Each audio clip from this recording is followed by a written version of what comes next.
Hello everyone, this is ACH AI Akaya, and we are looking at another 1v1. This is on Xel Naga Caverns, and we're going to see a Protoss versus Zerg matchup today. And I actually want to mention the player that sent me this replay, Gemini. He is playing as the blue Protoss here, and he is one of the SC2 Armory community members. He's actually decent. I think he's right now currently around a 1900 diamond level player. Not quite in the top 200, but I believe he is in the top top 3 or 400 players in the U.S. So I mean, he's up there. He's got some pretty good skills, and he's a solid player all around for Protoss. He's facing off against the Red Zerg player Khan. But what I did want to mention is that there is kind of a little bit of a flurry of replays I've received from these sort of unsung heroes from StarCraft 2 playing these 1v1 matches on the ladder that are starting to send me these replays. And so I actually have a few replays lined up to be casting over the next week or two that are going to be some people that you may or may not be familiar with depending on how involved you are with the different StarCraft 2 communities, because they are not pro gamers, but they are pretty high level players as far as amateurs go. So definitely some interesting games to keep an eye out here for, and they'll be who knows, you know, keep an eye out for them. Maybe you will see them in an upcoming tournament somewhere, possibly MLG or something like that. As you know, Bubba was actually one of the players that played in the 2v2 SCPG Open that 13 and I hosted together, and he just recently was playing at MLG in Dallas. He's part of the Root Gaming Pro Gaming team now. So I mean, it just goes to show you never know who's going to be the next up and coming pro gamer, because he is playing in, you know, broadcast matches from MLG and stuff like that. So, but anyways, getting into the game here, it looks like Khan going to go ahead and do that really fast expo, getting it before he even gets his spawning pool up there. It looks like he got it right around 15, and then going to be putting down a spawning pool here next, it looks like, yeah, and it's just now going down.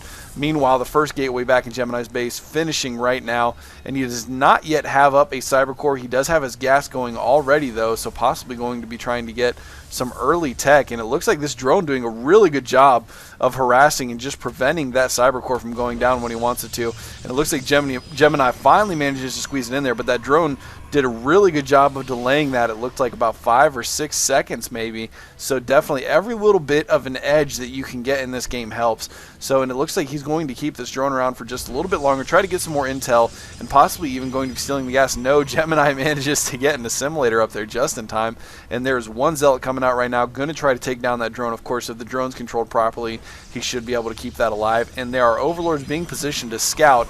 And no, it looks like this drone is possibly going to, yep, the drone was not controlled correctly, and it does go down to the Zealot. So a little bit of a blunder there for Khan. And I do want to note real quick, the Overlord placement here on the bottom, you can see Khan sending an Overlord kind of off to what seems like it may be an obscure spot on the map. But I just want to make a quick note here. He did get all the scouting intel he needed on the front of the base with that drone for now. He saw the first gateway, he saw the cyber core, so he knows there's not going to be any really heavy early 2-gate pressure, so that expo that he's getting up should be relatively safe. Now this Overlord positioning is going to allow him to get that scout in the back door a little bit later on in the game when he needs to know exactly what branch the Protoss player's tech is taking. And as we can see, a second gateway going down and actually getting a somewhat early Stargate as well. So we are probably going to see some Phoenix harassment from Gemini in this game.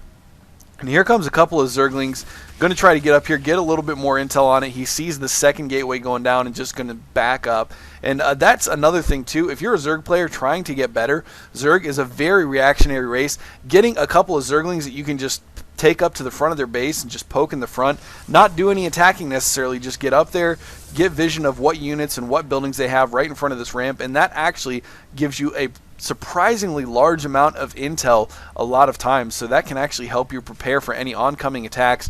Meanwhile, back in Khan's base, you can see that he is putting down some creep tumors already, going to be spreading lots of creep, which is absolutely important as a Zerg. You want to see this entire map covered in purple when you look at the mini-map here. So already doing a very good job on starting on that, and it looks like we have an Evo chamber going up, so possibly going to be getting some really quick upgrades here. As we see on the production menu, he has not yet started anything, although he does have speed almost finished for the Zerglings, so that will definitely be helpful. But if we look at the income tab right now here, we can see that there is a pretty significant harvester lead right now for Gemini. He has 9 more harvesters, although our Zerg player does have that extra expansion up already. He has not fully saturated it yet, and it looks like he's actually skipping some drone rounds here, going to be getting out a lot of Zerglings, putting up some spine crawlers for defense back at home.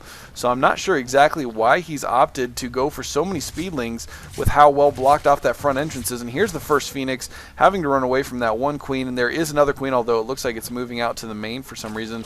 But one Phoenix, not a huge threat to anything really, other than an Overlord that may not be anywhere near the Zerg base, because of course a Phoenix can Gravitron units, but if there's not another Phoenix there to take it, to pick it off, then it doesn't mean anything. Although here comes the second Phoenix right now, going to pick off a drone, and here come the Queens, going to push those Phoenix out of his base. So as you can see, forcing him to spend a lot of time paying attention to his Queens, and he is going to be forced to put up a Spore Crawler in his mineral line down at the natural there as well. Not one at the main yet, and it looks like he is continuing to drone up, but as you can see, there is still a 7 harvester discrepancy between the two players right now. And here come the Phoenix, going to continue harassing. Another one joining the fray too, so a decent amount. And meanwhile, there is a decent sized battle going on here between the Speedlings, and it looks like a bunch of gateway units, all of the sentries going down, as well as the Zealots and the Stalkers. And it looks like more Zealots going to come up and reinforce this, and Gemini will be able to hold this off. I'm kind of surprised, honestly, since the army was out of position, why he didn't try to sneak his Speedlings up in here and get some probe kills. That would have been absolutely crucial and gotten him a pretty significant advantage. As you can see, he's still down in the harvester count, but if he was able to take down a decent amount of harvesters with a quick run by there, then he would be in a lot better position right now. But as you can see, still behind. He does have a slightly higher mineral income, but he is behind on the gas income, and these Phoenix are just going to continue to harass, even picking off a queen, which is a big deal for Zerg production. So very, very tough for the Zerg player to deal with this, especially without the queens, and it does not look like he is getting any anti-air really, other than a couple Spore Crawlers. He does have some more queens built right now, but 4 of those is plenty to deal with 2 queens, and it looks like there's another Spore Crawler going down here even. So that is definitely going to limit the amount of harassment that Gemini can do on the mineral lines, but still any stray Overlords are going to be able to be picked off without any problems at all. Here is a pretty substantial size group of Speedlings moving across the map, going to do a little scouting, but that is way too many Zealots, I think, for him to take it on. And once again, for some reason, he just straight up engages the army instead of going for run-bys. You can see the ramp was completely wide open. He could have gotten in there, but no, he decides to try to take the army on head-on and is going to be forced to run away because there are too many Zealots there to defend against that.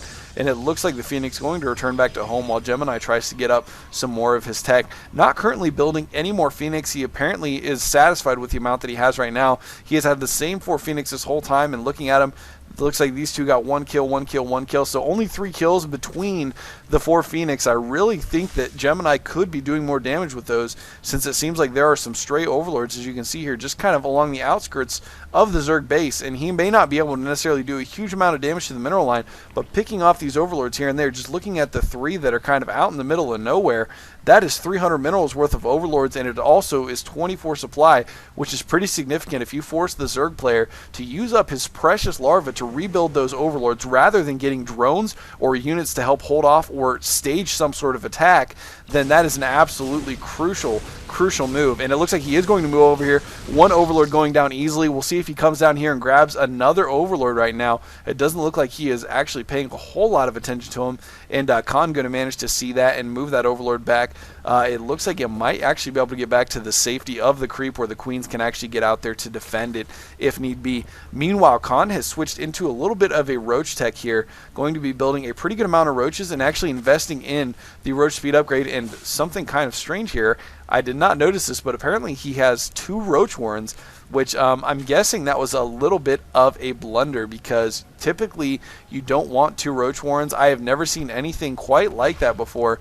The only thing that I can say is even close to that is a Zerg player in StarCraft 1. I saw him get 2 Hydralisk dens to get the speed upgrade and the range upgrade at the same time, because he was going for a super high pressure all-in Hydralisk build. But he is not even getting both upgrades for the roaches, just getting speed, not getting the burrow, the tunneling claws right now. So, but meanwhile, Gemini has managed to keep these 4 Phoenix alive. Once again, still not currently doing a lot of damage, but we do see our Zerg player moving out, going to take the destructible rocks down at the gold expansion, and it looks like that will be his next base of operations.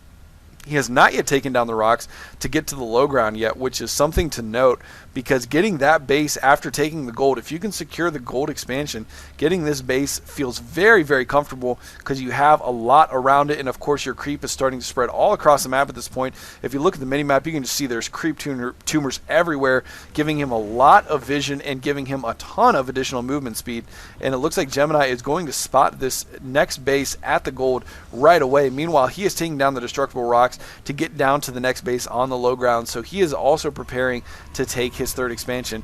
He has also started his Colossus tech. He does have one Colossus out on the map to support these gateway units, but that is it right now, it looks like, and he is going to move out on the map. These Phoenix going to support this heavy ground army, and it looks like he may even wait for this hatchery to finish before he moves in, because he wants to inflict as much damage as possible, and if he goes in right now, the Zerg player can easily cancel it, although no, he is going to decide he wants to move in, so we'll see, does the Zerg player manage to cancel this?